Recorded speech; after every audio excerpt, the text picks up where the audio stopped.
And we are on the air. Welcome to episode 7 of the Red Man Group Patriarchs edition. This is where we get all the patriarchs together to talk all things family man, all things men leading families, and all things patriarchy. Tomorrow is Women's Day. Tonight, it's for the patriarchs. So tonight we've got Texas Dom, we've got George Bruno, we've got Phil Foster. And tonight we're going to be talking about, later on, we actually have Tanner Guzzi hopping on too. So he'll be talking style with us. But we'll be talking about maintaining frame when it comes to hobbies and style. One of the biggest things that men go through when they discover the red pill, when they find themselves trying to take care of their life and, get things back in order, is they're trying to find, what can I do outside of my home that's away from the family that I can kind of cultivate myself? Maybe I do it with other men. Maybe I do it, just to express it's something I always wanted to do as a kid. But I told myself, I'm married now, or I've got a family now. I can't do these things. And also, guys get very comfortable with their style. And once you start to fix these things, you get a lot of pushback from people. So we're going to dive into that tonight about how you can maintain frame when people start pushing against you because you want to start working out, you want to start dressing better, you want to start having your hobbies away from the home. So we've got a great panel lined up, and it's going to be an awesome discussion. So kicking off things, what's new, Tex? What's going on in your world? Well, I'll tell you what, I've been doing a lot of traveling here lately, which is always a lot of fun, but getting ready to run down to the beach, got to get the boat working again. It's time to start fishing again, speaking of hobbies, and working on a book right now. So we'll see how it goes. And lastly, I'm preparing for the May Patriarchy conference coming up. So getting ready. Awesome. George, how about you? How you been? Doing good. Just finished my documentary called The Collectors. Went to the Baltimore, Washington pen show, fell into that rabbit hole of fountain pens, and it got bit by the bug. And being a writer and loving the analog life, fountain pens fit right in. Of course, you step in the fountain pen hole, then you fall into the ink hole, and that's a whole nother world, the ink nerds, and then paper nerds, all the guys that are buying 100-year-old journals and 100-year-old log books with paper that's over 100 years old in it.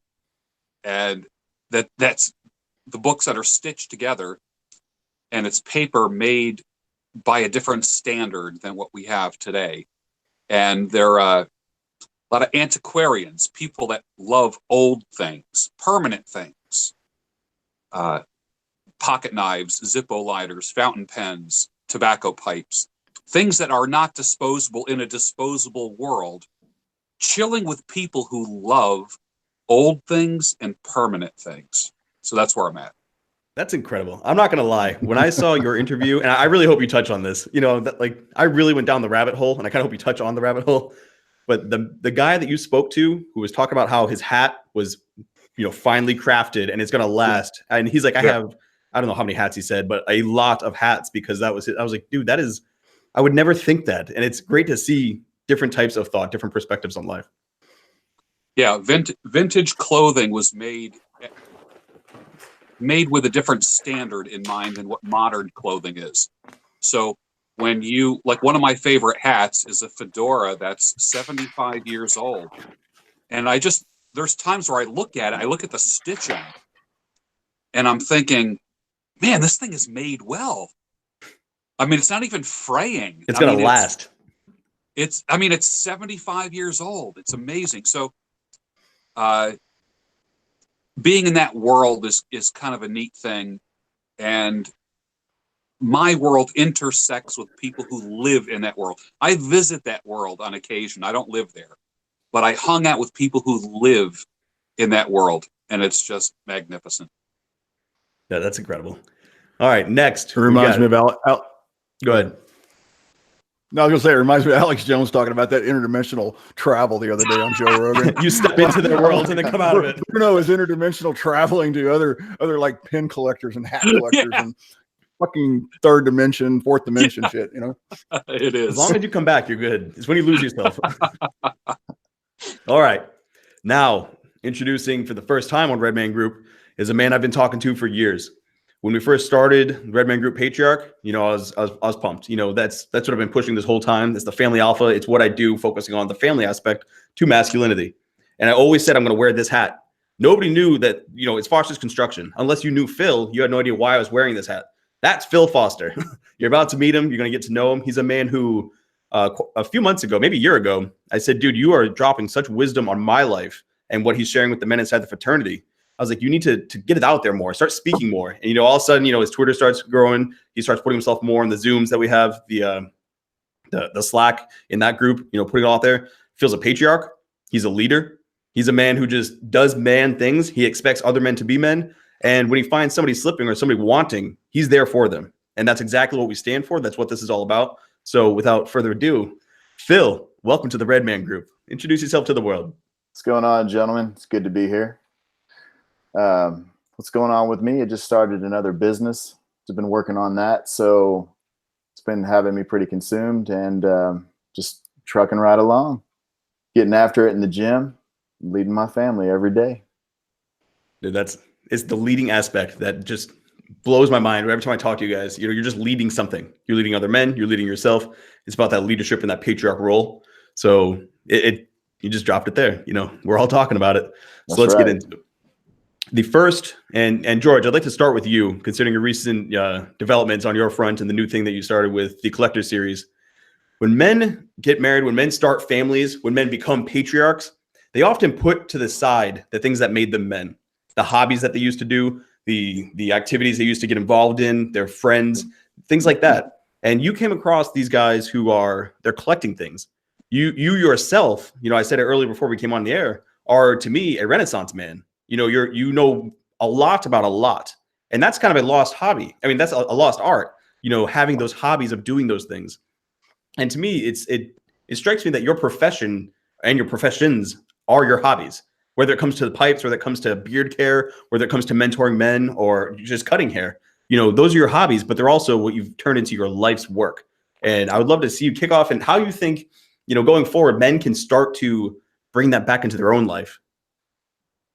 Well, I think it's important because I was telling someone earlier tonight as I was driving home from the salon. I was a therapist for 22 years, literally working in psychiatric hospitals and clinics, and had a really high job and distinguished, but tiring, literally just burning the candle at both ends. There were days that I woke up and said, oh shit, I have to go to the hospital today. And then I would cut hair on the weekends, and I never said, oh shit, I have to cut hair today. And I thought to myself, there's something to that. To do things that don't seem like work, but you don't work any less hard on it. When I started becoming a content creator and speaker and writer and so forth, I don't wake up and say, oh shit, I have to do a video today. Or, oh shit, I have to mentor someone today. It doesn't seem like work. I get up, it's an extension of who I am. And I am my own boss, which is a great feeling. But I will tell you that the little pursuits that I have, there's like little tentacles that kind of go down. And everything is connected because it helps keep me sane. I think when we are dealing with people all day long, we need hobbies, whether it be fishing, whether it be going to the gym, whether it be carving toothpicks, and match heads and, some of these strange hobbies that people have. And I tend to lean towards the more geeky, nerdy kinds of things. Whereas, I don't collect beer cans. I don't, I tend to be drawn towards the very esoteric, small groups of people that collect things and have passion about things. And that's my posse. And like last night, when I was on Masculine Geek, I'll tell you what, that was my first time on that show. I felt so at home there. I felt now those guys are gamer types. I'm too old to be a gamer, so for me, the only game I knew was Pong and Space Invaders, and that was it. But you know, those guys are like Dungeons and Dragons guys, and you know, role play guys and all that, and that's all cool and everything like that. And I grew up tinkering with things, so a lot of my geekery is small little mechanical things that I collect, things that I put together, the fountain pens, the knives, the Zippo lighters, things like that. Like I said, the permanent things, but they keep your feet on the ground. They keep you firmly planted. And it's something you can share with people. There's things that you can share with people. I like the idea of passing on something that's a tool, passing on a tool. Like I have some of my grandfather's tools. He was a man that had planes. You don't see people having planes. I have a collection of planes, just old school 100-year-old wood planes. Fascinating stuff. And I'm the guy that thinks about what hands held this plane, what hands held the 100-year-old pipe. What was that person thinking when he smoked the pipe? The person who had that Zippo lighter, was he in a foxhole somewhere in World War II while he was using it? My mind goes to those places. I think that's incredible. I've never heard somebody explain it that way, but I feel that way about books. You know, whenever I like used books over new books for that reason. I'm like, who's read this? What were they thinking, you know, when they read this sentence? Yeah, and I think about how they comforted people. I think about, like, when I got into fountain pens, I think about how that pen wrote sympathy letters and condolences, how it wrote congratulations for weddings and baptisms and letters of comfort, you know, how it journaled a person's grief. And I don't believe that inanimate objects hold a spirit. I mean, I don't think like a 100-year-old tobacco pipe has the spirit of the people that use, you know, some people believe that inanimate objects have some type of power to them. I don't believe that.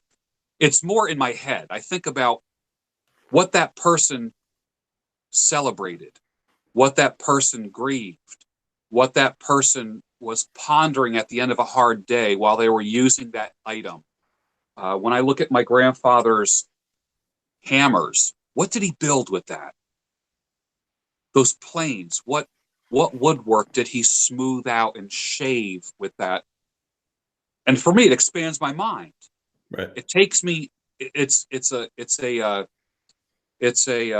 I know Texas thinking. I'm doing Alex Jones fourth dimension shit right now. I don't judge. But I think about how they can be tools of mindfulness to take me away from any troubles, stress that I have. And you can't be involved with such deep hobbies without your mind going somewhere else than right now. And I really love that. When you were talking about that, one of the guys in the chat said, I would never give up the little things that bring me joy. And I think it linked right up with what you were saying. And also the way you were talking about, you know, you do it and it made you happy. You're cutting hair and there's something to it, you know, it just made you happy. It didn't feel like work. You know, I was talking to Phil earlier and, you know, Phil, you own your own business. I'll let you tell the story, but what you do, your profession is also your hobby. That is what you do. That is where you get satisfaction, pride. And that's that little joy where you get to build something or to do something.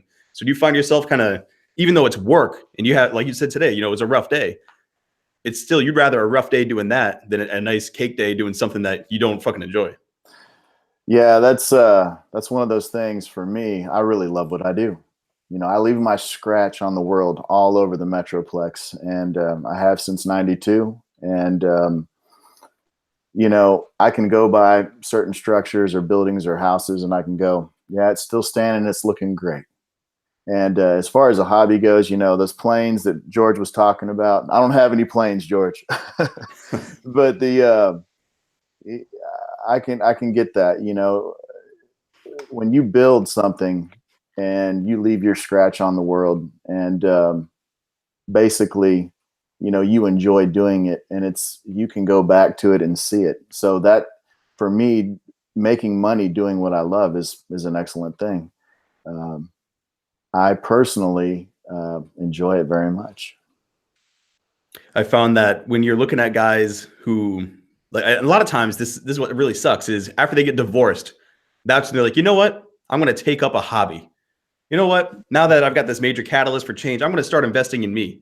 You don't have to wait for that point to hit. You don't have to smash into that wall before you start pumping the brakes. You can slow down before you like, you step back for a moment, like, hey, and for the guys watching this, you should probably be doing something that gets you away from the wife. Something that gets you on your own. You're doing your own thing. I mean, Tex, recently you went down to your beach house, right? And it was just you, and you went down and you wrote, and, you're pondering. Did you have to ask for permission to do that? No, definitely not. Psychologists would call it self-care, and you have to be able to put your own oxygen mask on before you can help anybody else. And there's going to be times in your life where you just got to get away. And if you don't, you're going to go crazy. I've always been blessed, even when my wife and I weren't having the best of years together. She always was supportive and encouraging. Anytime I wanted to take my son fishing, anytime I wanted to go hunting with my dad, anytime I really wanted to do anything. I mean, she never really put up any kind of a bitch whatsoever. And I'm still to this day grateful for that, because I never really missed out on any of those opportunities, while my dad was still here. But yeah, I mean, dude, you got to have time by yourself. I come out here and just get to my shop, grab a guitar, and just chill out, and just play, sing till the dogs howl, and then, go to bed. But you just got to get away. And if you're not doing it, you're not really taking care of yourself, and you can't take care of yourself, you're going to be shit at taking care of somebody else. Now, did you find when you first started unfucking yourself, and this is for whomever wants to jump on it, there was some pushback from either friends, family, saying, why are you doing this so much? Why do you care so much about that? What's making you so interested in this? You could just be staying home with me. We could sit and watch Netflix. Dude, I'm going to jump into this. That's cracking my ass up. I got into the P90X thing when I decided I was going to lose weight. And if anybody's ever watched the P90X videos, it's the same dialogue 7 days a week, 7 different videos. But after a while, you hear the same Tony Horton doing his same jokes and this, that, and the other. And it would drive my wife batshit crazy. She called him Gay Tony. And she's like, my God, can't you do it? Can't you do this without having the volume up? And it was this pushback. And looking back at it now, knowing what I know now, it was a shit ton of dread going on. There was a lot of dread working at that point. And she took it out on the videos, not as much on me. So, and they'll bring up anything too. They'll say, why are you spending money on, this fishing gear? Why are you spending money on that? They're going to shit test you, and you're going to be pushed not only by your spouse, your wife, you're also going to be pushed back on by friends. You'll find your male friends. Welcome to the show, Tanner. What's up, nerds? You're going to find your male friends are going to start trying to bring you down, because people want you to do well. They never want you to do better than themselves.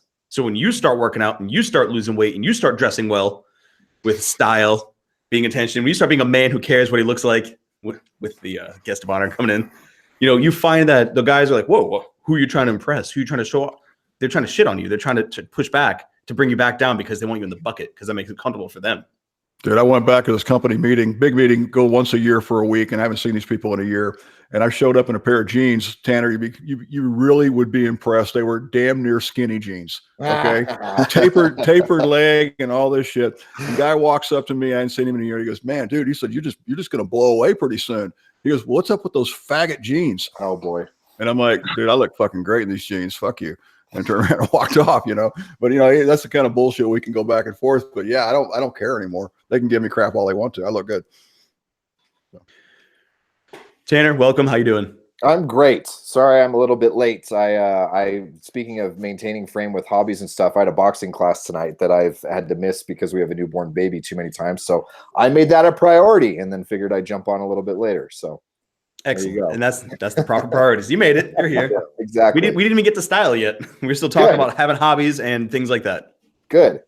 So once a guy is pushing back to his wife, once a man experiences what it's like to have a little bit of freedom again, then he starts looking around as to what can I do? So I feel like it's an endless list of what a man can do for a hobby. I mean, honestly, it comes down to the man. Whether you're collecting pens and going to conventions like that, there is a universal aspect to masculinity to where George could relate to guys playing Dungeons and Dragons, not because he cared about Dungeons and Dragons, but because he understood what it meant to have passion for something. He saw that was the passion they had for that thing. And, that's one of the most beautiful things. And I think it's one of the saddest things is guys have lost passion. They stop caring about anything. There's nothing that's important to them. I've noticed that within even some of my own friend group, where even when we try, like, you go through a hypothetical situation of like, okay, let's say that you have all the time in the world, you have everything available. What do you do? And so many men just go, I don't even know. Like, we've buried so many passions so far down, or even just turned off to the idea that we would even engage in something, that even in a hypothetical situation, so many men they don't even know what they would do if they had the time or if they had the freedom or anything else. And the fact that we have to train up men, married men, to be able to, like, not only recognize that that's not just okay, that's a good thing. You're a better husband, a better father, you're better in your whole life as you embrace those things. But even to just help them realize it's like, you got to dig deep and actually find what you enjoy again. It's heartbreaking that we have to do that for men, as opposed to that's something that we already all inherently know about ourselves. Phil, you were talking about that. You want to share your story about when you can see it? You can see when a guy is on or when he's off. Oh yeah, it's all the time. Unfortunately, I deal with the general public a lot, and I go into a lot of homes, businesses. I'm all over the place, and I can almost spot each.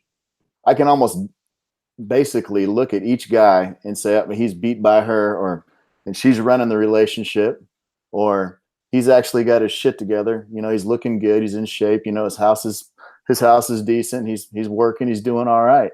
A lot of guys that I've seen, and, lately, it's the other way, and it is really sad. These guys are friggin' lost. And, I want to throw them, your link on Twitter, or Tanner's link. I mean, I've worked with Tanner myself personally, and I've actually sent pictures to Tanner and said, hey, these guys need your help. It's so depressing to get those. And the American man is in trouble for sure. They are not leading their families, and they're lost, exactly like Tanner said. And it's sad that we have to bring them, retrain them to get it back together here. When you find, when you see the guys coming on and all of us are coming together, you got the Patriarchs, in May going down. We've got, the Tactical Soap commercials going out there. We've got all sorts of things going on. And Tactical Soap, which is a sponsor of this channel, is fully supporting what we're doing. So shout out to them for being badass dudes and supporting the movement. But when you've got all this going on, that's why this is so needed, because you look around and you see how many men don't have this information. We think because we're in this, this sphere, this bubble of sorts, we think that this is just common knowledge. This is what men do. We talk about this. We don't realize how rare what this is. How many fathers have not passed this to their sons. And it's insane how we are so free to just kill the ego. And I can be like, hey, George, I'm struggling with YouTube and you're absolutely on fire. How can I do better? And very freely, hey, try this, try these things, come back to me in a month, see how that works. And there's no, oh, you're competition for views. And on my end, there's no, you're going to think I'm an idiot for asking for help, but guys, they're so averse to this until they come in and they're like, this is exactly what I needed. It's just, it's crazy to see the two sides of it. You're all the way in or all the way out. And it's bad for those who are out. Yeah, I think I think you're right. We take that for granted way more than we should, where there's this mutual desire to see each other succeed. And I think that comes from a position of actually starting to see success yourself and having this abundance mindset, as opposed to a scarcity mindset where anybody else's success comes at the expense of my success. If you're succeeding, then I'm failing. And that's a very sad way to live. And sadly, I think that's the way the majority of men in the Western civilization live right now. And it is because we don't have to deal with that. We just get to be buddies and get excited for each other when we see each other succeed, when we see each other kill it and do other things. And not only is it genuinely enjoyable for me to see you guys succeed, but it also helps me gain my own momentum to want to succeed even more. As Hunter, as you're talking about posting up, building out this new shed and having this own space, I'm just like, one, that's awesome. But two, I'm a little bit jealous because I want something like that for me too. You know, I've got this little rinky-dink office in the third bedroom. It's like, I want something that's even more like that. And so it's fun because you're excited for each other and it pushes you even more to become better yourself or to expand in the next way out of your comfort zone yourself as well. No, I completely agree. And I wouldn't recommend the shed right now. I don't know if you can see my breath, but it is not insulated. And it's like 10 degrees outside. I can't feel my hands, and I turned the heater off because it was too loud. I didn't want the mic to pick it up. So, I know a good contractor.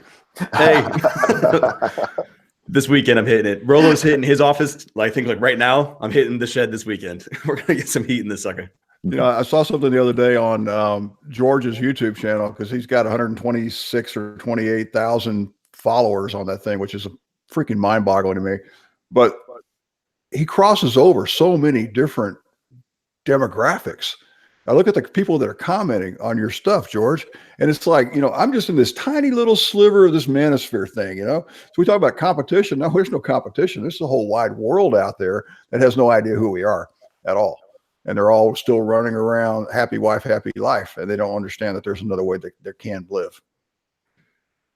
Recently, I went down to Orlando to record some content with Anthony.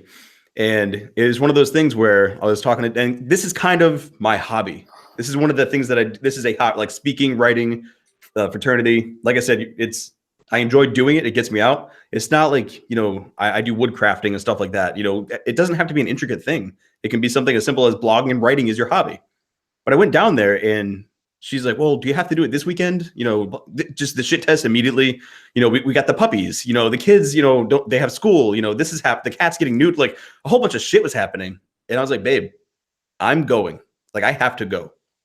And it's one of those things where, you know, if you're on the right side or the wrong side of, are you doing too much? If you're spending your whole life savings on rebuilding a car and your children don't have food and they're eating like bologna sandwiches, you know, you're slipping there. You know, that's not what we're saying. You know, you've got to be able to also at the same time know it's okay to spend money on yourself.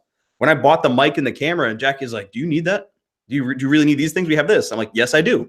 You know, and so I went and bought it. And guess what? Now I'm putting up higher quality videos. More people are seeing them. I come across more clearly. And each of you have invested in yourselves by purchasing the products, purchasing the equipment, purchasing the subscriptions, whatever it was you needed to do to make yourself better. It's okay to invest in yourself. And some guys, that's the hurdle they can't get over. They either want it to be a super complicated thing. I need to go rebuild computers and, you know, or I can't spend money on me. I'm not allowed to.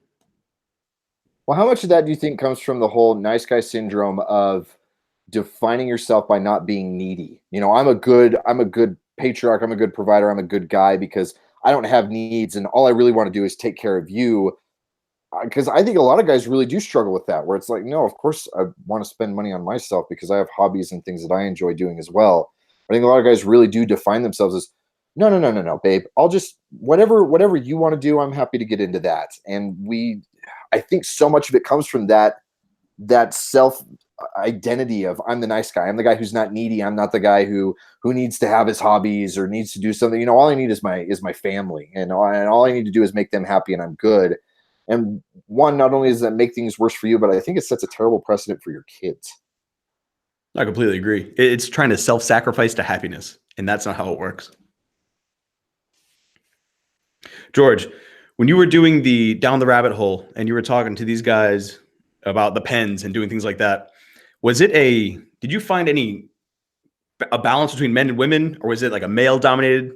And if so, you know, what is your opinion when it comes to shared sex hobbies where men and women are getting together as opposed to the men with the men, the women with the women?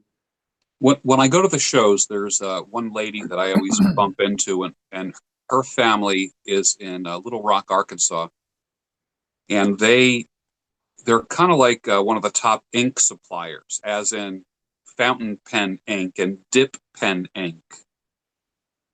And that's their niche. That's what they're known for. And they have a retail store that's a stationary store, that kind of thing.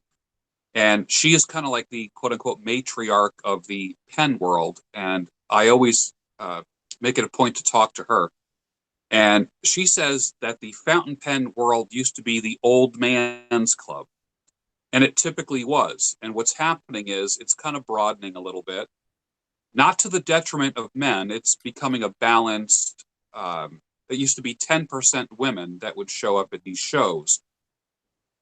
But what's happening is you really can't nail it down anymore. I mean, it's men, women, young, old, every race, every color, every age, it's so varied right now and so diverse. So the shows are a circus to me. In the documentary that I'm releasing tonight, I interview an Indian guy whose grandfather made pens. Now, how many people do you know that that's what they did? So I interview him, and that's where his passion comes from. I interview a woman from Jamaica who collects very expensive pens. I interview two rich ladies who are childhood friends who come together once a year at the Baltimore Pen Show. And they go through the pen show, they have dinner together, they reminisce, whatever, but that's where they meet. It's so varied. And it like the guy that has all the 100-year-old pens that was from the Rabbit Holes show that I did. That guy is geek on steroids. 60-year-old geek on steroids. And geeks know other geeks. And the guy with the weird hat said to me, "Oh, you gotta meet Rob. He would be a great interview." I'm like, "Okay, I don't know who Rob is." So when I met Rob, I just looked at him and said, "Oh, this guy's going to be a good interview." You just knew. You got the vibe. Yeah, and he had 1,000 pens in each pocket, and he could talk about a fountain pen the way you talk about a classic car. He knows where it was manufactured, the month that it was made.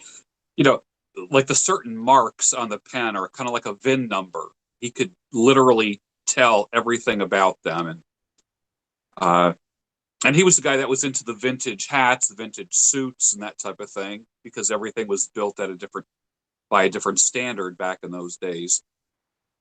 And I'm finding that when it comes to me, Manosphere and Red Pill is like the Fight Club. First rule of Fight Club. Like, I don't talk about it a lot. I just live it. Yeah. And I don't even like saying the words unless I'm with people who understand the code. Because I don't want to be one of those guys that just like talks another language. People are going, "What the hell is he talking about?" So I'd rather just live it. And I've said this for the longest time. Be the kind of man that other people like, not just men, not just women. You got like PUAs who seem to do everything to impress ladies. You have, the other end of the spectrum. I don't even want to use those words. I'm not even going to throw out those little acronyms where their lives revolve around themselves after they've gone their own way. And that's real subtle. Yeah, yeah, exactly. I don't talk in that language only amongst the brethren. So for me, that's like Fight Club. You just don't talk about it. So I say, be the kind of person that people want to be around. And some people put notches on their belt to see how many people they can offend in one day, and how many cats they can pet the wrong way in one day. And my life isn't about I don't wake up and think about who I can. You know how like there's kind of people that wake up and see how they can be offended. Okay, right? The outrage, the outrage epidemic. I don't wake up and ask myself, who can I offend today? I don't want to be offended, and I don't want to offend.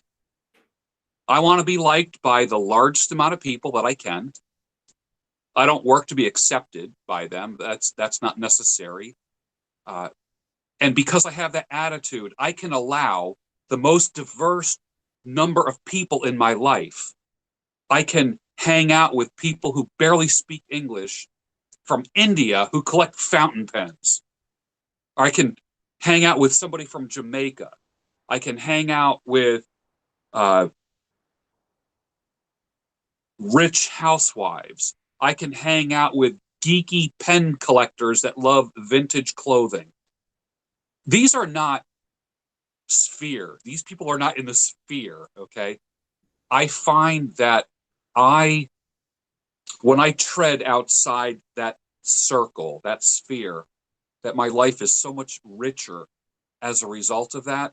But yet, what I don't do is I'm not compromising my standards, my beliefs, how I live my life, how I treat people, how I treat women, how I treat children, how I treat men who I respect, and even men that I don't respect. You said, so before we go on, where can guys find that documentary that you're releasing? Will that be on your YouTube channel? That's going to be on my YouTube channel tonight at 9:30. Yeah, it's called The Collectors. Awesome. I'm looking forward to that.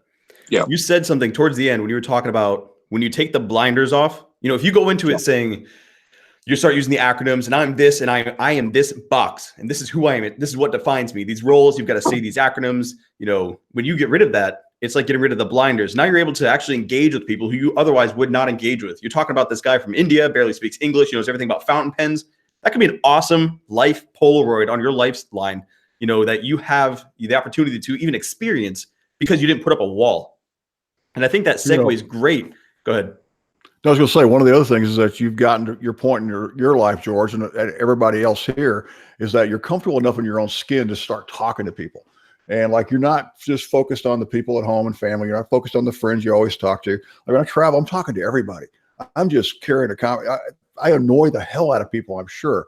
But, you know, especially if I'm traveling places like Northeast where, you know, Texans talking to everybody isn't accepted as well. But I just, the more I feel good about myself, the more I want to meet other people, because everybody's got such a unique, crazy story and everybody's got something to give.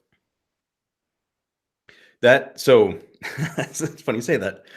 That segues great into the next topic that I kind of wanted to cover, which was maintaining style while when married, long-term relationships, becoming a father. Tanner, you said something, and I think it was your 21Con speech. Please correct me if I'm wrong, where you talked about men dressing to be comfortable. And it was all like comfort was the number one goal, nothing more, nothing less. Yeah, and that was 21Con last year, 2017. Yeah. We've been doing this for a little bit. Yeah, it's been a little while. let me tell you what he said, because that was just like a punch in my face. And I think I told you this, Tanner. I will not forget your words about sacrificing style on the altar of comfort. That just, that literally, that was unbelievable. And that still rings in my head from 2 years ago. Good. I'm glad that still resonates, because most men do it, right? They just think, I've arrived. You know, I've got a good career. I've got a couple of kids. I've got a wife. I've arrived. I can coast. I can be comfortable for the rest of my lives. And what's sad is that that's the image that not only do they project to everybody else, but even more importantly, that's the image that they project to themselves. That's the man that stares back at them in the mirror every day. Is not the guy who's still going to go out and slay metaphorical dragons. It's not the guy who's still going to try to work to become a better version. He's the guy who just looks at it and goes, yeah, I'm good. So I'm just going to just relax until I die. And that's, I mean, I don't think any culture has ever defined masculinity as checking off the minimum boxes and then just existing until you die a peaceful death. I don't think any culture has ever said that's what a real man is. And it goes back to the box. You put yourself in, like, I'm okay to be this because I'm in this box. You know, this is my comfortable little safe space. This is my comfort zone.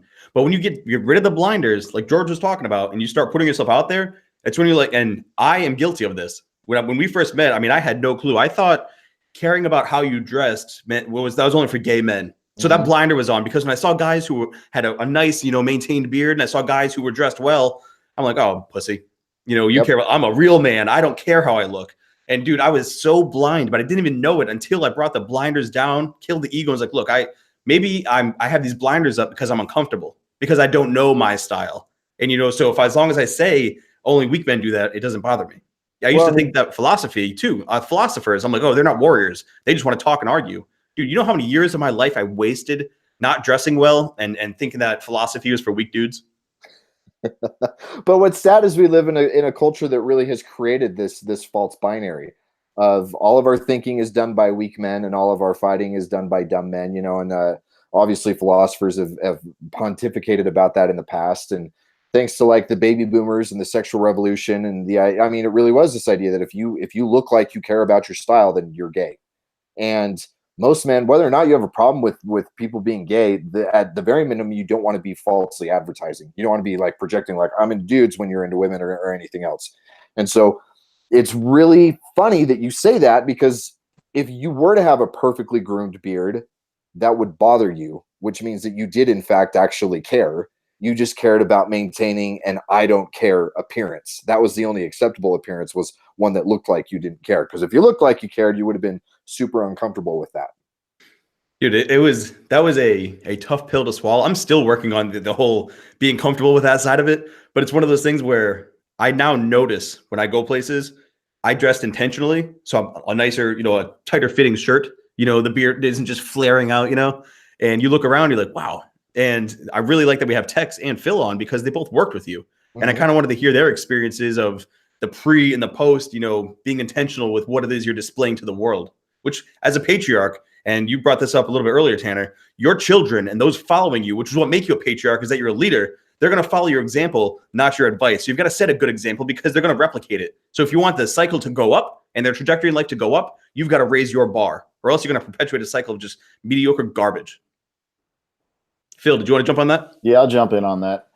So I reached out to Tanner because I was in a position of, I wore decent clothes, but the problem is they're always ill-fitting. I didn't know, I was ignorant to the fact that, I could go buy clothes and go have them altered, so everything I had was either 3 sizes too big. When I sent my pictures to Tanner, he's like, dude, we can't even see you. So, once I learned, I went through his little program there and he worked with me, and I figured out, hey, the way I dress isn't bad. It's just, it's ill-fitting. And then, with the weightlifting, I'm on a bulk cycle or I'm on a cut cycle, so I'm up and down. So, he helped me he guided me through, selecting clothes for both cycles and what looks appropriate for me. So now when I go out and it's evident now, like my clothes fit right, and 9 times out of 10, I don't have to have a sport coat on or a tie, and I'm in the top 3% in any room I walk into. And that's not exaggerating. And I feel 100% confident, and it's to the point now that, I can almost see the dread on these other dudes' face when I'm out to dinner with my family, and I can see these guys, their women are looking at me. And it's like, yeah, I got my shit right. It's dialed right. And I think back to what Tanner said, and he's like, man, you got it, man. Show it off, brother. It's all good. Yeah, because I mean, really, you do. I mean, you run your own business. You've got a great family life. You're in good shape, and so why would you cripple yourself by dressing like your mom still puts your clothes on you? Exactly. Yeah, I tell you, the worst part is that I went for 20 something years of my wife buying my clothes, and I mean, when I finally decided I was taking that over and becoming, basically in charge of my own clothing choices. I had shit in my closet that still had tags on it from 5 years ago that she just bought me shit. I'm like, I don't like that. I just pushed it up into the back somewhere. But then you talk about the dread coming, is that all of a sudden now she's like, well, what are you doing? I'm like, yeah, I'm going to the store to buy a suit. She goes, well, do you need me? Can I come? And I'm like, no, it's okay. I got this, So no, I tell you what, it's important to be able to wear clothes that fit. I mean, for God's sakes, most of us don't. And I think if you can just get that going, pick your colors, figure out what colors are good for you and all that. I went through Tanner's course. It's an excellent course. Highly recommend it. You'll spend more money buying shitty clothes over the next 5 years than you will dropping down a few $100 to take his course. It's really good. So I'll chase in on the end of that. And that's another big reason why I searched out Tanner, was for the simple fact is I was literally throwing money away. I'd buy clothes and never wear them. And once I got that straightened out, though, it's like, boom, I got these clothes and I add to my wardrobe now and I'm good. When I look at, so a lot of dads define themselves as what they do. So it's kind of like a mixed breed here. So Phil, you're in construction. you've sent like you've zoomed with us from like the sites. You're fucking disgusting. You're grimy. You're sweating all day. You're under the sun. But then I see a picture of you with Ivan. When you guys went to the Feast of War, and you're very refined. And like you were saying, when you go out to eat with your family, you're put back together. There are some men who they're always construction. Like they don't ever come out of that. So when they go out to eat, they're in the work boots. They're in the dirty jeans. They're in like just a regular t-shirt, and they never flip that switch. And then there's the other guys who they look great. At my work, it's business casual. So I'm always in a button up and slacks and some nice shoes. And then I come home and I will intentionally keep that on for a little bit because I don't want my family to only see, gym shorts or sweatpants or just, jeans and sneakers, Hunter. And there are guys who, even though they kill it at work and they're amazing and they're on point and squared away, their family only sees relaxed dad and relaxed husband. And both of those are wrong. You've got to kind of bring it together, know how to dress and when to properly dress. Yeah, no, go ahead, Phil. Sorry, I'll jump in after you. Yeah, that's an interesting thought. Half the time I look homeless at work because we're doing some nasty shit. I'm going to be honest with you guys. And it's funny because, I'll be out and I'll be encountering people and, I'll be in one of my work trucks. I'll have work clothes on and then, the kind of dirty looks that I'll get from folks. And I'll recognize the car when I'm in my other car and I've got my clean clothes on and now they're looking the opposite way at me. And it's kind of like, people are very judgmental, and personally, that's how I make my living. I look homeless half the time because we're doing nasty stuff, let's face it, but there's no reason to look like that all the time. I get exactly what you're saying when you see these gents out there and they got crap clothes on all the time. They look worse than me when I'm at work. So I think one thing that's important to add into that is obviously, this is fairly obvious, but I think a lot of guys miss this because the Hunter, like you were saying, they kind of see style as like an all or nothing type thing. Phil, when you and I worked together, it's not like we were putting you in suits at all, let alone in suits when you were on the construction site. Like we were obviously very cognizant of the fact that in that environment, function way supersedes form completely.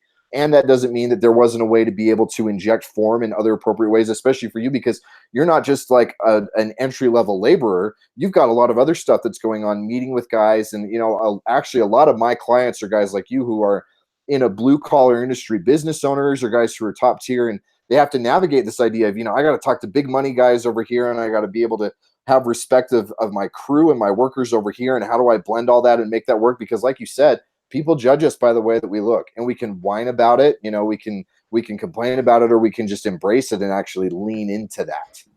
Well, it also gives you this confidence now when you go out. I had to go to this big business meeting I was alluding to earlier, and it was awards banquet and all that. I had to wear a suit, and I had the best fit suit of anybody in that room. And there were probably 1,000 people in that room. And not everybody had a suit on, right? You should have had a suit on because the context was you should have had a suit. Half of them didn't. Half of them didn't have a tie on. Half of them didn't have jackets, that kind of thing. But I had more people comment and compliment me on this suit. And I knew walking into it that I was dialed in the moment I stepped into that place. And having that confidence, there's just nothing finer than that. So we're talking style, and I'm looking at you guys. So there's also the functionality aspect, which I'm going to plug because I'm the dude in a hoodie. It's cold out. Yeah, but it's not five sizes too big or some like Batman logo or something else like that. Like there can be so many guys misunderstand that self-respect and good style doesn't have to be formal. It doesn't. You don't always have to be in a button-up shirt. You don't always have to be in a suit or a sport coat or anything else.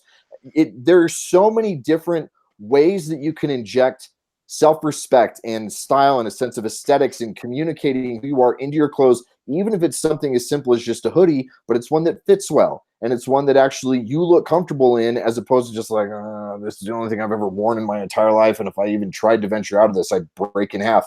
So there's so much more to it than just, no, you got to have a collar on. Otherwise you don't have good style. And sadly, too many guys, when they start to get into this, they think that that's what guys like me who talk about style, that's what we're saying is, the only way to have a good sense of style is you have to dress up. You have to be more formal, and that's definitely not the case.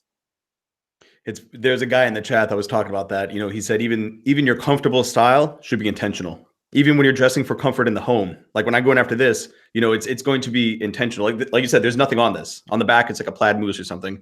And then it's like nicer sweatpants, not like huge, 10X sweatpants. It's the ones that like are sleek and they look good, and it's when it comes to sneakers, we had a whole thread going about those sneakers with the Velcro on the top that old men wear or dads wear, and they just mow the lawn and that every day. And that's what they wear around the mall. And you're just like this, don't fall into the trap, man. Like you have to keep on trying. Like it doesn't stop. Well, and I think for a lot of guys, that's really frustrating. I had a debate just yesterday with a guy on Twitter who tells me, he's like, you don't speak to guys who are in their 60s, in their 50s or their 60s. And it's like, well, I'm kind of surprised by that because like a good third of my clients are men who are in their 50s and their 60s. So surprise, surprise. But he talks about how it's a focus on trends. And it's like, you don't have to chase trends, but you do need to understand that the stuff that you grew up wearing was trendy at that point in time. And so if you're continuing to wear what was trendy 30 years ago, you're not being timeless. You're just looking like Uncle Rico. I could throw a football over that mountain type thing. Like you're looking like you're living in the old glory days. You're not this bastion of timelessness. You're kind of being a dork about it. So there was one thing I wanted to throw out there before we moved to the Q&A and kind of let the guys, ask their questions. And that was, and George, you might be able to, considering the whole pen convention, do people dress for their hobby? If you are a pen collector, is there like agreed upon, this is what I wear?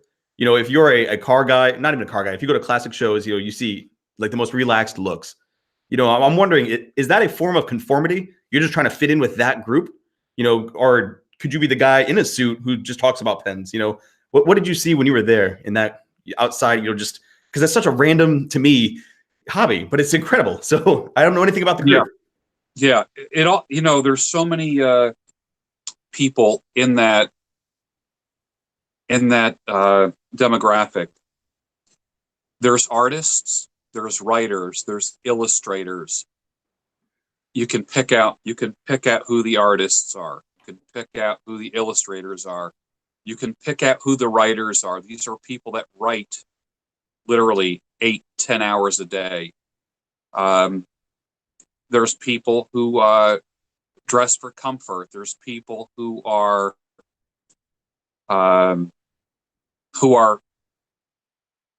like the people that go to Sotheby's auctions. There's people there looking to buy to find a $10,000 pen that they can turn around and make 20,000 on it. It so varies. It's so amazing how that show, the pen shows, have such a wide variety of people. There's the purple hair girls. There's the mohawk guys. There's the just big bearded people. There's just everything you can imagine. Everything. Every kind of eyeglasses you can imagine at this show. So it was a visual feast as well. When I think of, Magic the Gathering. When I think of that, it's like I can always picture the same dude. And I don't know if that's a caricature that I've developed in my head, or if those guys saw another guy playing it, so they're like, oh, I'm also going to get that movie type T-shirt, the screen print, whatever. And I'm trying to figure out, are they dressing to fit in, or is that their style because that's their hobby? Tanner, you're probably the most well-versed on this. What have you seen on that angle? So it depends on how tight-knit the actual hobby is and how much of an identity is built around it. But for the most part, absolutely. And if you question that, try showing up to the gun range in a 3-piece suit, or try showing up at the skate park wearing like your tactical uniform or something like that. Like, obviously, the more your identity is rooted in this particular hobby, the more there's going to be a uniform. And the way that uniform is dictated is often by the guys who are the highest status within that tribe. Take like Conor McGregor in the UFC, for example. If he were not a very good fighter and he were dressing the way that he would be laughed out of the entire industry. But because he's so high status based on how good of a fighter he is, he can dress in a certain way that to a large extent forces other guys to try and step up their game to keep pace with him as well. You saw the same thing in the NBA with guys like LeBron James, or even like back in the 90s with Michael Jordan doing his long baggy shorts. That became a thing purely because a high status guy is the one who drives the entire cycle, and everybody else wants to look like they're not the guy who's kind of left out of what that status game is. That's interesting. See, I was thinking of that, and also you've got your archetypes, so I wasn't sure if it's because those archetypes just hang out together, so that's why they look the same. Well, there's part of it that's in that, but it's even more so it's the tribal component and how status is signaled not only within the tribe as far as like how you fit within the hierarchy, but also how you use it to get rid of guys who are out of the tribe. Because how often do you hear people like, here's your perfect example that you just said, Magic the Gathering. You and I, we're not part of that. And so we see this stereotype and there's no nuance to the way that these guys dress. It's all a uniform. But I guarantee you that there is a whole strata of the way that like the low status guys, the mid-tier guys, and the high status guys dress, that only when you're in and part of that tribe, you can actually understand, see, and then learn how to navigate. It's incredible stuff when you go down, George, when you go down the rabbit hole. You know, it is deep. Well, you know, I don't even know if there's an end. One of the things that was a kind of like every demographic has its little badge of honor, and the fountain pen people all have ink stained fingers. And I could see people just going like this to one another, like, and it's a status thing. Like, I took apart 10 pens today and I got ink all over my hands. And it was just like, as I was interviewing people, I would say, do you have inky fingers? And they just go like this. And then they start laughing like they're proud of it. And I'm like, okay, I get it. That's a status thing, because you're taking apart pens, you're taking the nib off, you're refilling ink and all this kind of stuff, and it happens. It happens when you are, especially if you are a dip pen person.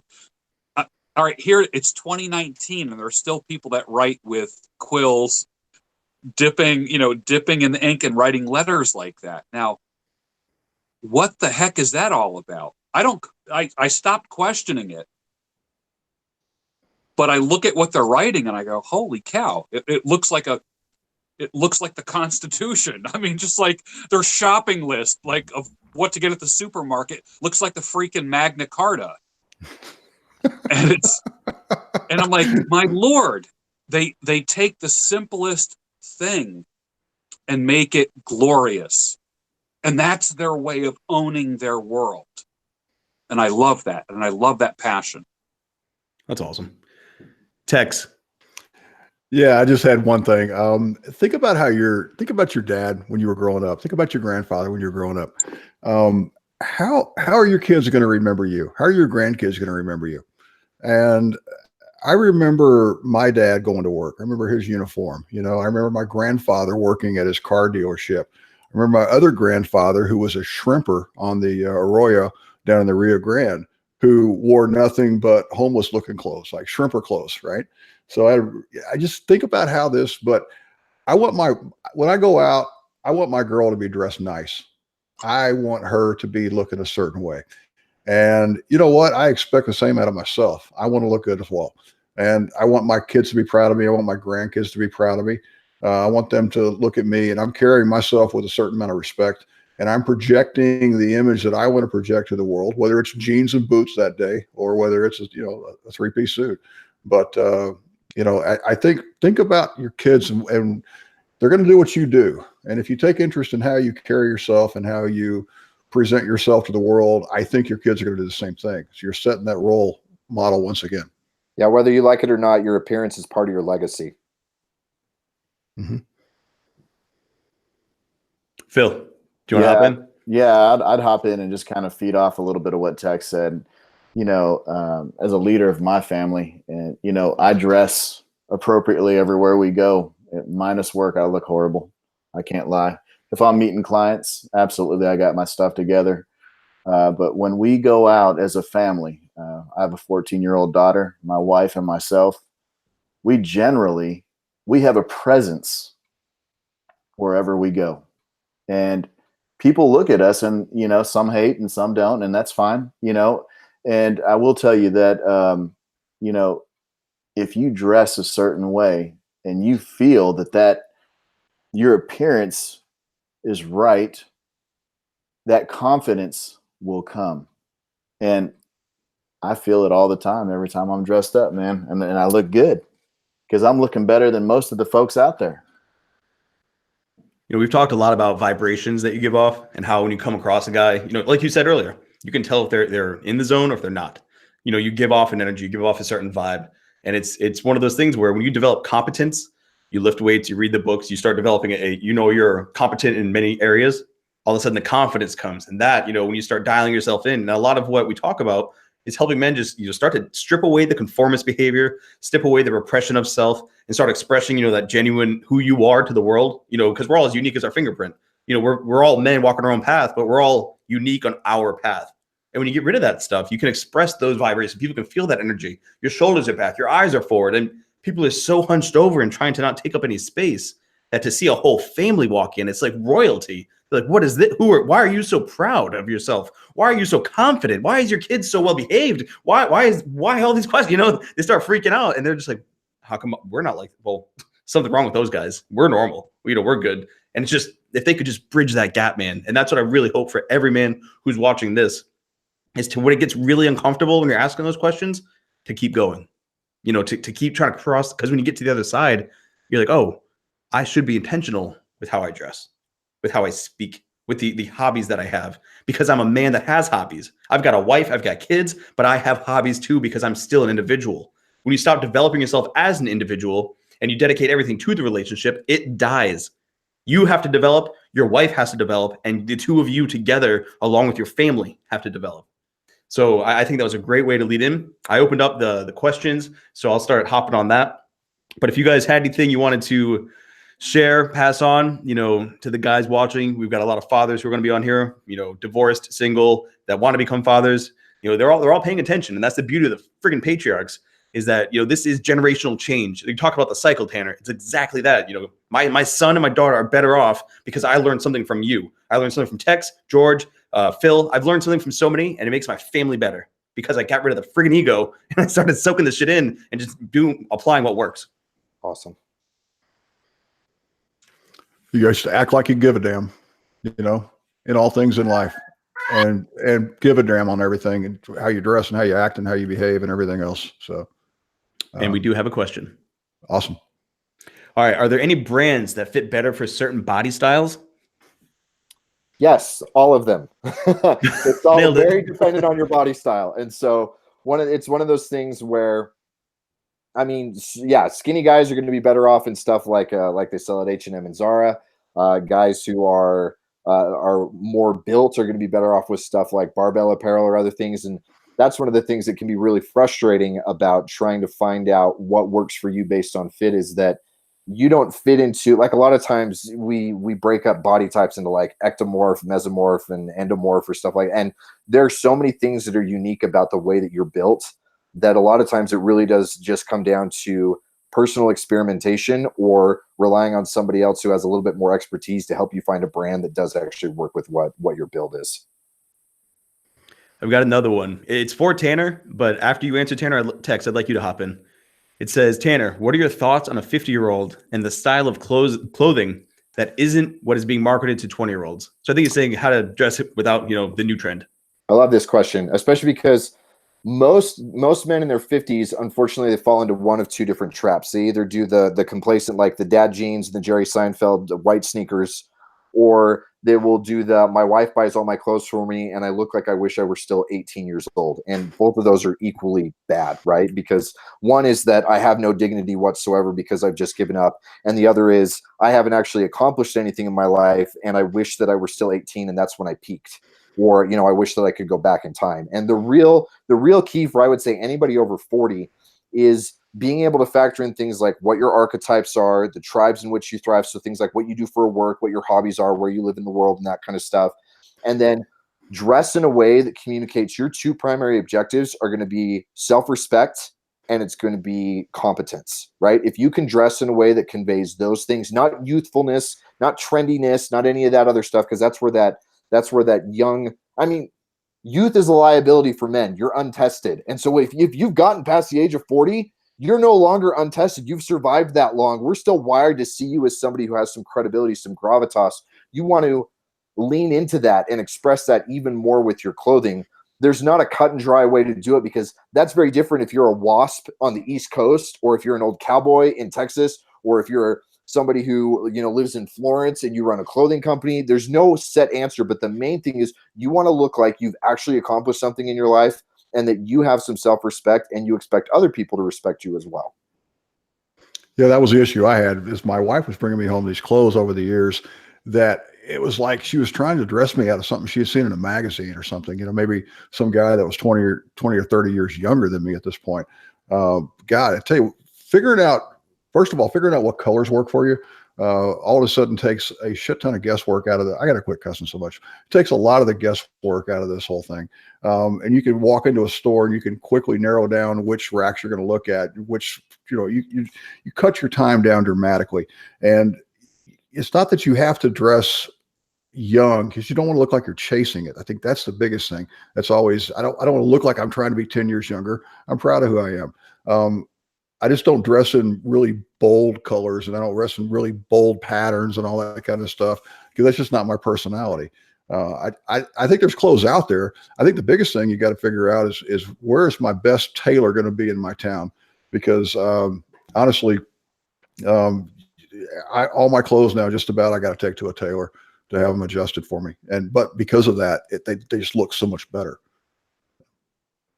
All right, I got one for you, Phil, because I think you're in the area where this is really going to start heading your way a little bit more. Although you got it dialed in. All right. Do you have any advice for shit tests coming from daughters? My daughter's 6. You know, Tanner's young. Yours is teenage. So how do you handle it? Well, any advice for these dads? Any advice? So I'll give it to you like this, gents.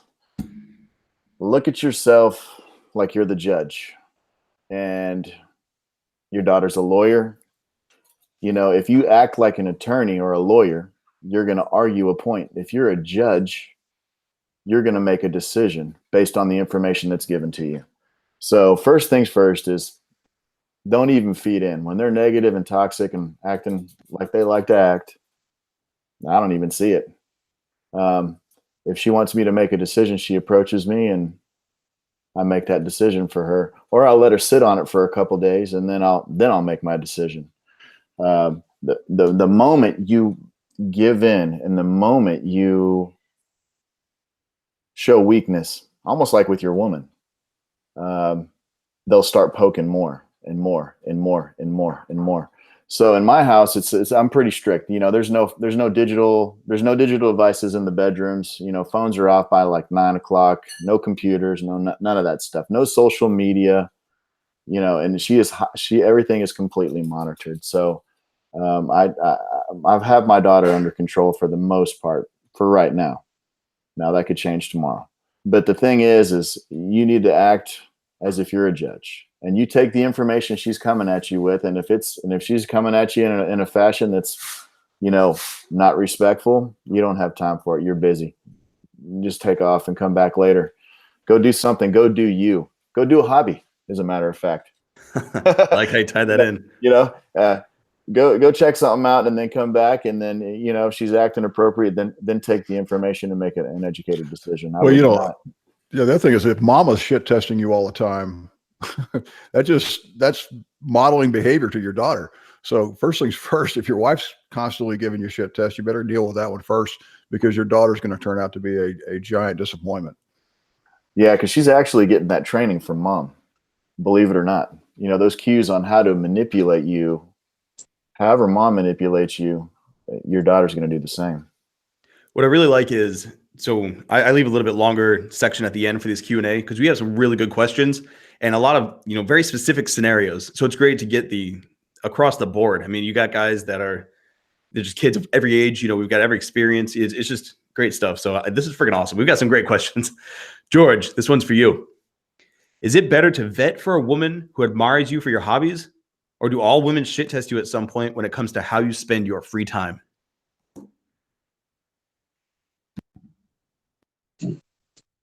This is what I do. This is who I am. Like me for who I am. I am a pursue excellence guy, And because I do that, I attract a certain type of woman. And I repel a certain type of woman. My lifestyle, just my lifestyle and choices and how I spend my free time and how I present myself publicly determines who I attract. I don't attract women who drink a lot of alcohol because I don't do that. I'm not a bar guy. I end up attracting women who are thinkers, smart people, very smart women. I find that when I got my shit together, what I attracted was people who had their shit together.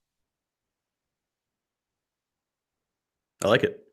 But I don't need my woman to like what I do or have to join what I do. She doesn't have to be my partner.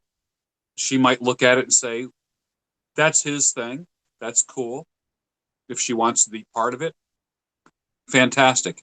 If not, I'm not changing it for anybody. I lived long enough as a single man to know what makes me happy and what doesn't make me happy, and I'm not going to compromise that. And I would rather be alone and happy than be partnered up with somebody and be even 5% miserable. That is an excellent point, and I'm going to shift just for a second here. I put a tweet out the other day where I said I believe in divorce. I believe that option is always there because a couple should be together by choice, not obligation. And people just couldn't wrap their heads around it. I'm like, look, I would rather go through that and have to do the shared custody and do that whole friggin' the bullshit that comes with it than for me to live another 20 years, another 2 decades where I just hated myself every morning I woke up, knowing that I was with somebody that I couldn't be. I was just miserable. Like I would rather just end it. So I 100% endorse that. There's a question for Tanner, and I'm actually going to answer it. It says, how do you fit your style when you're working towards a better body?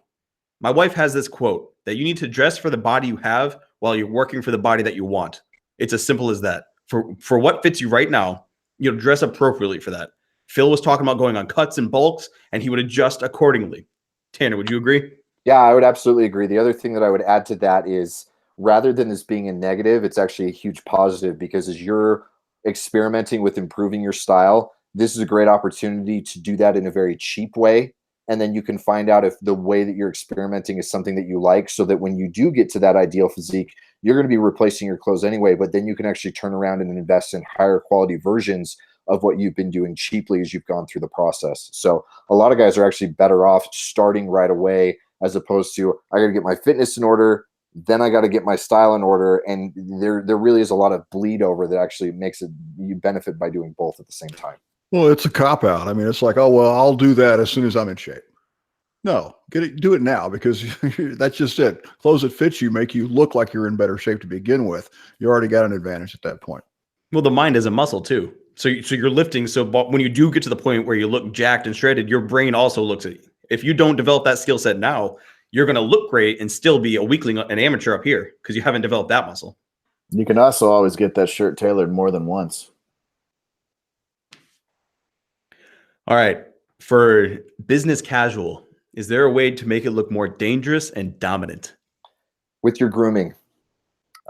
Because business casual is very safe, and especially it's rooted in that refined archetype. A lot of it is getting very safe. And so by having like Phil, that's actually one of the things that we intentionally did with him was find ways to get more of that assertion and more of that dominance with his grooming. So the shaved head, the beard, you can do something that is a little bit more aggressive of a haircut if you're not going to shave it all the way. But a good style really comes down to the contrast principle of having some things that look more refined and a little bit more safe and having some other things that have a really good edge. Honestly, lift, go put some muscle on you. And even more than that, train in a combat sport and watch what it does to how you carry yourself. Those kind of guys, they're going to look dangerous irrespective of what kind of clothing they have on, especially if it fits them well and it looks like there's some discipline and some intentionality into it. And so, yeah, use your grooming to send a counter signal, lift and put some muscle on you, and then train in a combat sport, and you'll never look soft or weak in any business casual environment. We got a guy asking, and we'll take 2 more questions on top of this one. What advice do you have for a 32-year-old single dad of a 9-year-old girl vetting women? Who wants to take that one? I'll jump on that. First things first, keep them away from your daughter, and don't bring them home. Number 2, you just really want to, if they have kids, really see how they handle their children. You want to see what kind of personality she has. When I remarried after my divorce, I dated my wife for 3 years, and I saw exactly how her personality was.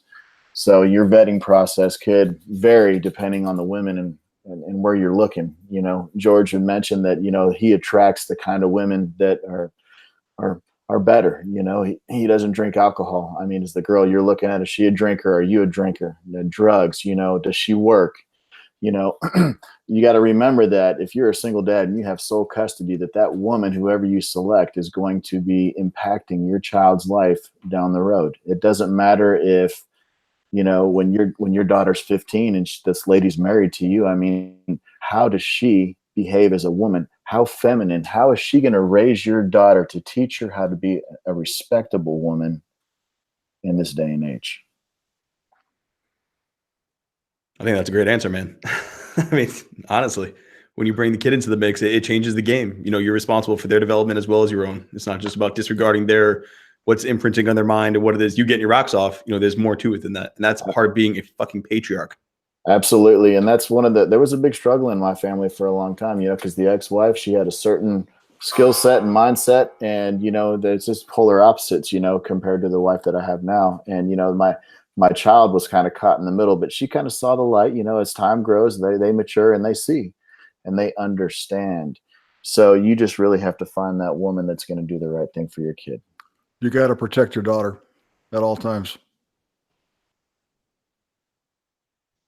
I thought there was more to it than that. No, that's it. I mean, that's it. It's a good point. I'm not saying it's not. I just it sounded like there was more coming. No, I mean, it's just you're 32 or she's 9. You're trying to date. Her protection comes first. Everything else is second. Phil nailed it. Absolutely. And Phil's the only one here that's lived it, I think. Right? Yeah. Yeah, that's unfortunately I can speak from experience, gents. But it's good, It's real. It's a real deal. And once again, my wife now, we dated for 3 years. 3 years. That's a long time to date someone. And say again, sir. That was like Sean Smith says it takes woman can't hide her crazy for more than about 2 years. Dr. Smith says something along those lines. Is it 2 years or 18 months? But if she's truly nuts, if you've dated her for 3 years, you're going to figure that out. Yeah, take them on a trip. Put them in a car. Yeah. Put them in a car for like 18 hours and see what happens. All right. Before we wrap this one up, there's no more questions. I want to give a shout out to Tactical Soap again. This show is being sponsored. By all the companies that are sponsoring, Pro Male, and the endeavors that we're going down, all the resources we're putting on this show itself, the regular Red Man Group, all the knowledge and all the effort and the time that we're all dedicated and come together. It's because we have someone that's supporting the means. We're putting our time into this, and they're supporting it, and others are going to support it because they are. You have to support the companies that are supporting the messages you believe in. Don't go out and buy all, this crap from companies that freaking hate the whole Gillette thing. Like, obviously I'm not supporting, but I mean, if you care and you want to see actual change, start supporting people that are trying to change things. And that's exactly what they're doing. 21 Studios, make sure you smash the like button on this video so people realize, like, hey, this is what people want to see. This is a popular video. This is what dads should be watching. This is where the patriarchs go to meet, swap notes and then go forward. Also, we have from 3 to 5 May, the Patriarchs Convention, which I am more pumped about than possibly anything I've ever done before. It's friggin' incredible. So, closing comments. Tex, go ahead. I am fired up about the Patriarch Conference. I really am. I had somebody hit me up a while back, a week or two ago, about, the video shows these guys in their Lamborghinis and they're, hotels, and my wife's going to think it's just like a big party. And yeah, it's going to be a party. Hell yeah, it's going to be a party. We have a damn good time. But there's going to be so much life-changing information swapping back and forth. Invest in yourself, invest in your kids. I think this is one of those deals to where, and who knows, it may never happen again. Maybe the only time we ever do this. It may not be a next year. We never know, right? So I may not be here. I may be hit by a train. But let's go. Let's do it. I'm stoked. I can't wait for May to get here. Absolutely. And when A, this may be the only one. And B, we're talking about hobbies. We're talking about men doing things. Tanner was talking about always trying to be the nice guy and put things ahead of yourself. If this convention means something, if you stand by what's going on and the men that are presenting, invest in yourself. Make the investment. Just believe in you and be like, all right, I'm going to go do something for once for myself because I'm a friggin' man and there's nothing wrong with that. There's nothing wrong with the man taking the time and the money to invest in himself and go do something alone. It's just, God damn, I wish I could just bottle it up and sell it. I'll become a friggin' billionaire. Just this little elixir of masculinity. It's called giving a shit about yourself. Tanner. Somebody in the comments, excuse me. Somebody in the comments that say, hey, I don't have enough time off. It's 2 days. You got to take Thursday off and Friday off. Saturday, drive home, fly home Sunday. It's 2 days off. That's it. Tanner. Yeah, I'm really looking forward to it as well. There's something about, I just got done speaking in another convention in Atlanta. This one and 21Con are really the only two I do every year. And there's something about the energy of being around not only men who are unapologetically masculine, but also men who are very interested in not just coasting, but surrounding themselves with other men who are going to push themselves to become better, who are going to expect more of you, who are going to hold your feet to the fire, and they're going to celebrate you when you hold your own feet to the fire. You're going to celebrate victories. You're going to give each other grief for the way that men do. We'll tease each other about mistakes and stuff like that. And so I'm really pumped about the event, and I love being a part of this on here with you guys because this is the world needs stuff like this, and all of us disagree on a lot of different things. We really do. And that doesn't mean that we can't come and actually talk about the stuff that we really do agree on. And the main thing is that being a man is awesome, and it should be something that you make awesome in your own life, and you shouldn't have to apologize for it. You should fully embrace it. Well said. George. 21Con is a giant mastermind group. This is a sub-mastermind group here. I go from broadcast to broadcast with you gentlemen. We walk into the conference together. You size me up. I size you up. You look better. You look trimmer. I tell you that. You tell me that. We keep each other sharp. It truly is the iron sharpens iron thing. And the neat thing about the conferences that we're part of, the people that we speak to, is that we are not gurus.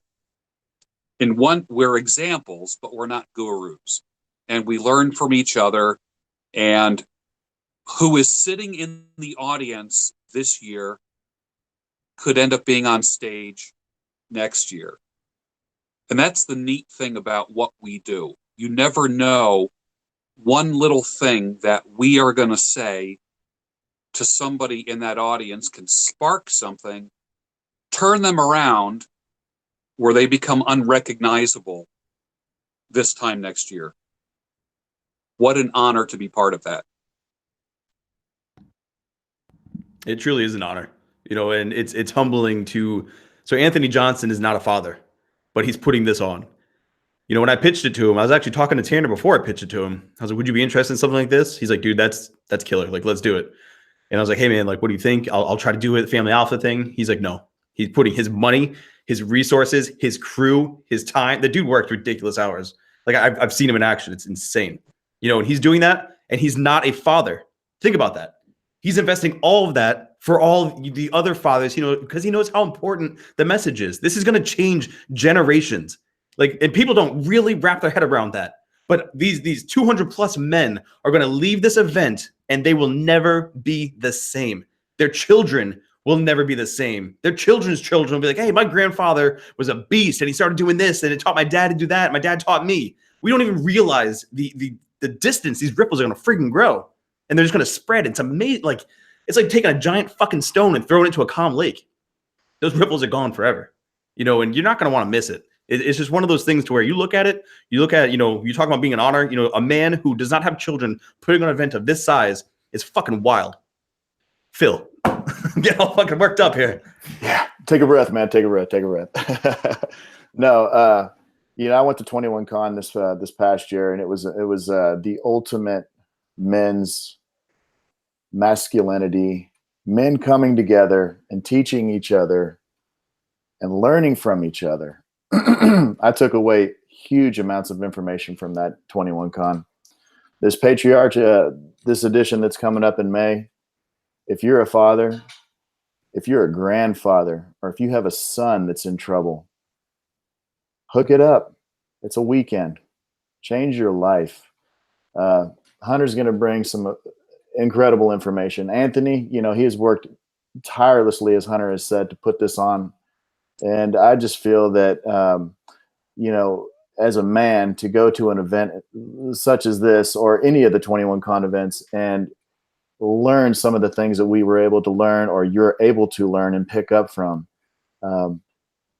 is incredible in this day and age. It's the digital world meets the real world. And I really feel that as a man and to develop your masculinity and to lead your family in appropriate ways and to carry yourself through this world and be a success. If you're struggling with any of those things, Hunter, Tex, they both speak George. Tanner, you can't lose. So I would definitely go check it out. That's all I got. You guys see why we wanted him on the Red Man group, obviously. Hey, I'm not. Guy knows his stuff. Phil, thanks for coming on, man. I hope to see you again on here. Gentlemen, thank you for sharing the knowledge. It's always great to get together. And for those watching, I'm Hunter Drew of the Family Alpha, Chief Patriarch of 21 Convention, Patriarchs Edition 2019. Have a great night. Night, guys. Night. Good night.